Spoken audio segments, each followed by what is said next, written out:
श्री राम।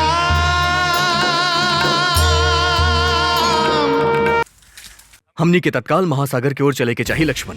अब एक पल भी गवावल सीता के दृष्टि में अपराध होगी। परंतु भैया कहीं ऐसा न हो जाए कि हमनी होने जाई और हनुमान जी रेवा से मिले इस तरफ आ जास। तका सीता के समाचार प्राप्त होके के बाद भी हम कुछ ना करी। हमारा अनुमान से भैया हमनी के भाभी के खोजे खातिर हनुमान के अधिक समय और अधिक अवसर देवे के चाहिए।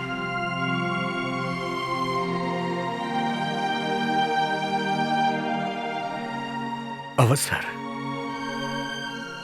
लक्ष्मण, ऐसन प्रतीत हो रहा बा किस समय मुट्ठी में पकड़ल रेत की तरफ फिसलत चलत जा रहा बा।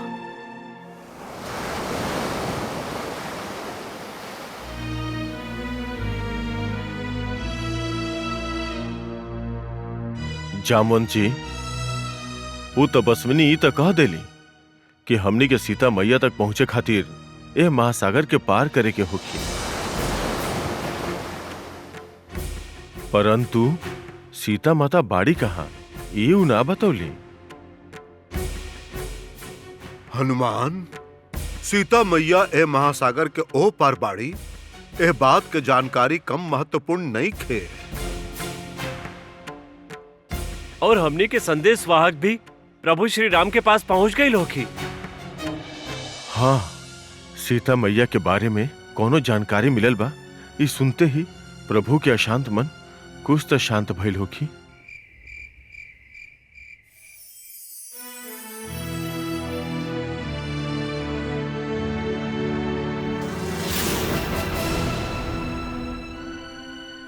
हे चंद्रदेव, सीता आज हमरा खातिर व्रत रखले हुई है। जब तक वो हमरा के ना देखिए तब तक भोजन ना करिए।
देरी भइल बा का? देरी भइल बा ता क्षमा चाहतानी। ई सब बात करके रउआ देरी कर रहल बानी रघुनंदन। तका हम अपन पत्नी से बात भी ना कर सकेली। अवश्य कर सकतानी, परंतु पहले रउआ आसन ग्रहण कर ली। परंतु अयोध्या नरेश अयोध्या वासी खातिर ऐसन आदेश कब भेज देले कि हर पति के आसन ग्रहण करके ही अपन पत्नी से बात करे के चाहिए। अयोध्या नरेश के ना, अयोध्या नरेश के ज्येष्ठ पुत्र वधु के आदेश बा। फिर तो बात माने के ही पड़ी। आसन ग्रहण करी ना। हमारा आरती काहे उतारल जा रहल बा सीते? आज के दिन पत्नी पति खातिर व्रत रखेली, उपवास करेली और पति के खैला के बाद ही खाली। एकर अर्थ बा उर्मिला, मांडवी, शुद्धकीर्ति ये सब भी व्रत रखले हुई हैं। ये तीनों ना, तीनों माता भी व्रत रख ले बालोग।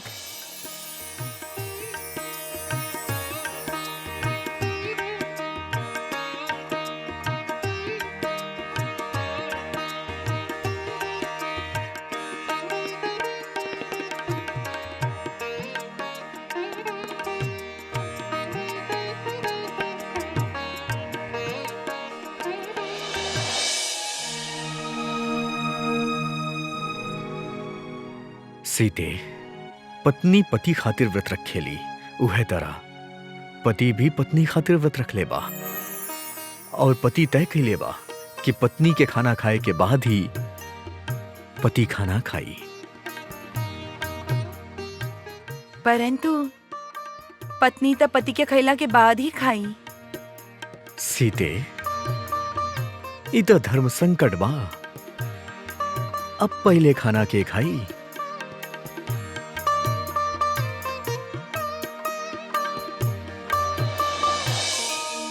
फिर का भइल? सत्य में धर्म संकट रहे, दोनों व्रत रखले रहले। फिर पहल के कैलस? कहीं ऐसन त ना कि ओ दिन दोनों लोग खाना ना खैले?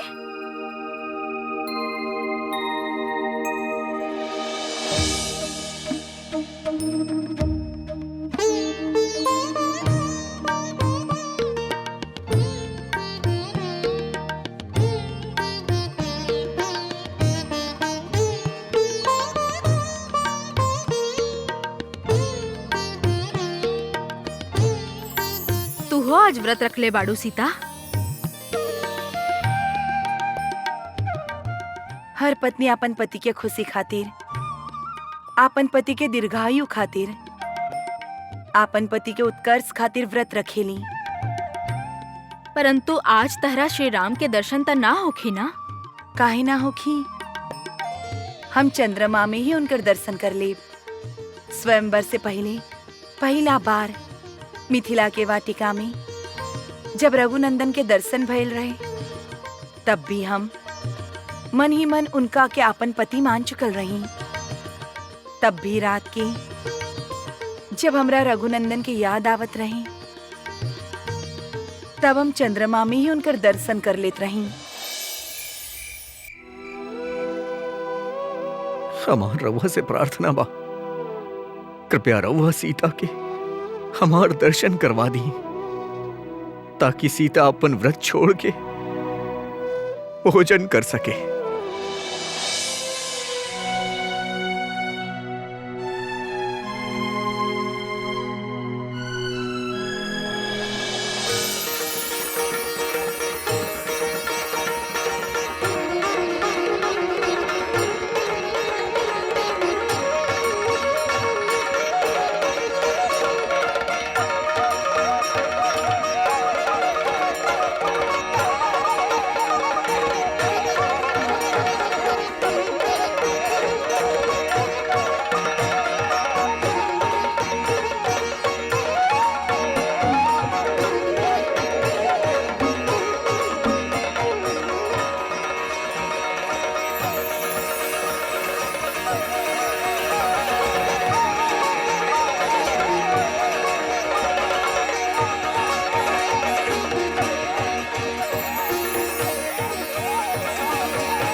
का बात बा भैया, रउआ यहाँ नींद नहीं खिया रहल?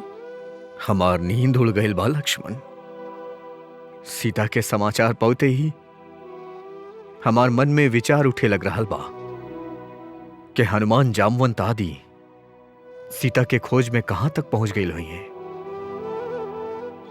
काऊ लोग के रावण के नगरी के पता चल गई होगी। हमार मन अधीन हो जा रहा बा लक्ष्मण। यदि हनुमान रात के समय समाचार लेके आवेले और हमरा सुतल पावेले, तो ऊ तो हमरा खातिर जाग के प्रतीक्षा कर रही हैं। ई कारण समय व्यर्थ हुई। सीता के खोज उतना समय तक रुक जाए लक्ष्मण, जौन हम नहीं की चाहत। यही से हम जाग रहल बानी लक्ष्मण। और हनुमान की प्रतीक्षा कर रहल बानी। लक्ष्मण, हमके पूरा विश्वास बा कि कल के सूर्योदय होत ही वो अपना साथे सीता के समाचार अवश्य लई हैं, अवश्य लई हैं।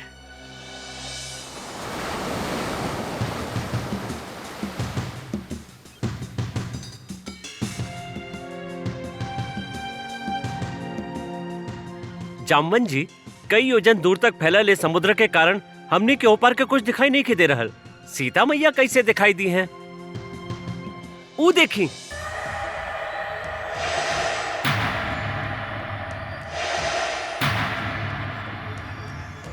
आज हमार प्रभु आहार भेजले भी बाड़े तक केतना स्वागत बा तू सबके। हम इता नहीं जानत कि तू यहाँ काहे खातिर आइल बाड़ा, बाकी आइल बाड़ा लोग हमार पेट के आग बुझावे खातिर। हे गिद्धराज, रउआ सत्य ही कहनी। लागता ईश्वर हमनी सबके राउर आहार बने खातिर ही यहाँ भेजले बाड़े। हमनी के मृत शरीर राउर आहार बनी तो हमनी कुछ तो ऋण मुक्त होखब। काहे कि गिद्ध जाति के बड़ा उपकार बा हमनी के प्रभु श्री राम पे। कौना सा ऋण?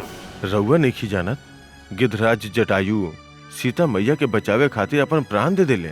जटायु, तू कैसे जाने ला ओकरा के? यहाँ आवा हमरा पास।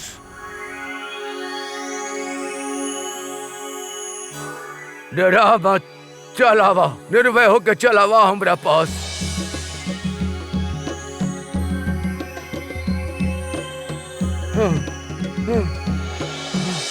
जटायु हमार छोट भाई है, हमरा के हमार छोट भाई के बारे में बतावा वानर, कहा भाई हमार भाई के? अयोध्या के राजा प्रभु श्री रामचंद्र अपन भाई लक्ष्मण के साथे अपन पिता के आज्ञा से वनवास में बाड़े।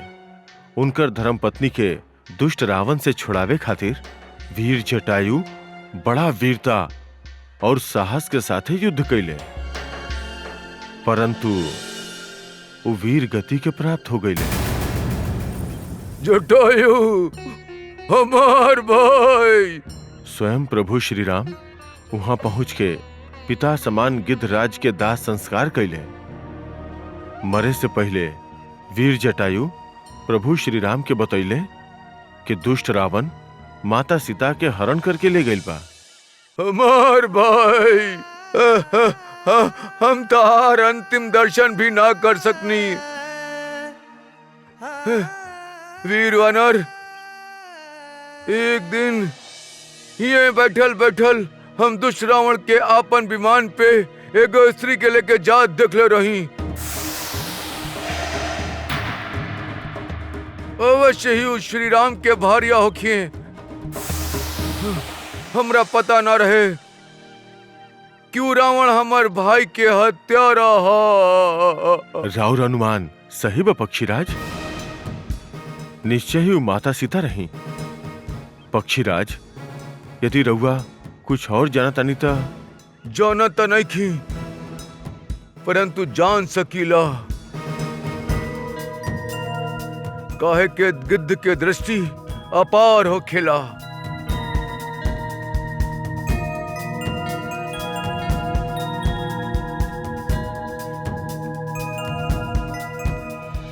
का कुछ दिखाई दे रहल बा?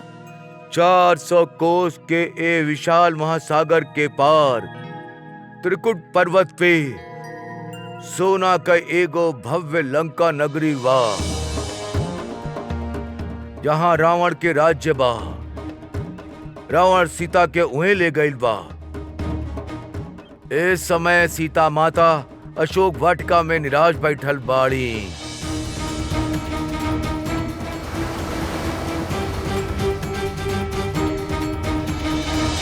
बड़ा दुर्भाग्यशाली बानी हम, जो उन वृद्ध शरीर और पंखविहीन होके के कारण न तो अपन भाई के मृत्यु के बदला ले सकेला और ना ही तहर कोनो सहायता कर सकतानी।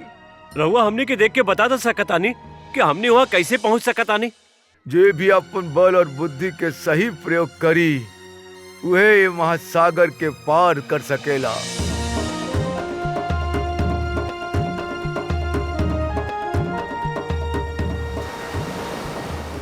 जा भी नारायण लोग अपन शक्ति और युक्ति के सही उपयोग करा और कृपा करके हमरा के सागर के किनारे पहुंचाता ताकि हम अपन स्वर्गीय भाई जटायु के आत्म शांति खातिर ओके जलांजलि दे सकी।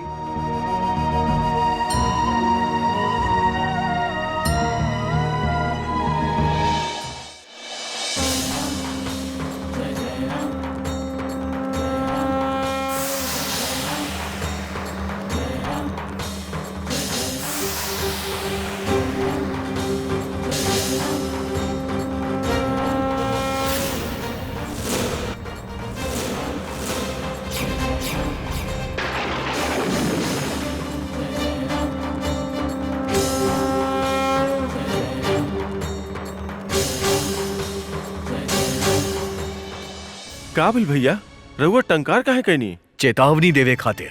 चेतावनी? परंतु केकरा के? रावण के। हम रावण के बतावे चाहत बानी कि अब हमार तुनिर में विश्राम करे वाला बाण और महाअस्त्र रावण के मर्मम भेदन करे खातिर अति उत्सुक बाड़े। हमार मन अधीर हो जा रहल बा लक्ष्मण। वहां सीता भी अपन धैर्य खोज जात हुई है। हम ई टंकार सीता के बतावे खातिर भी कैले बानी कि हमार आहल बानी। सीते, जैसे ही हनुमान तारा बारे में समाचार लेके आई हैं, हम लंका पे आक्रमण कर दें।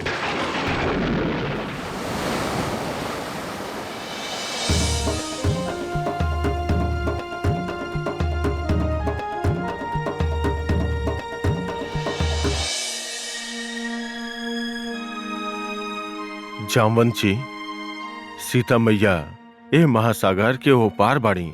इस समाचार प्रभु श्री राम के पास पहुंचा के हमनी से बहुत बड़ भूल हो गई। वो कैसे? प्रभु श्री राम ही समझ रहे हुई हैं कि हमने सीता मैया के खोज में ये महासागर के पार कर ले हो खब और मैया के बारे में कोनो शुभ समाचार लेके शीघ्र ही उनका तक पहुंचे वाला हो खब। परंतु अभी तक हमने ये महासागर के ही पार बानी। सीता मैया के दर्शन कैले बिना हमने के प्रभु श्री राम तक कोनो समाचार ना भेजल चाहत रहे। परंतु सीता माता के दर्शन ए महासागर के पार कैला के बाद ही हो पाए हनुमान जी। लेकिन समस्या यही बा कि इतना बड़ महासागर कैसे पार कैल जाए।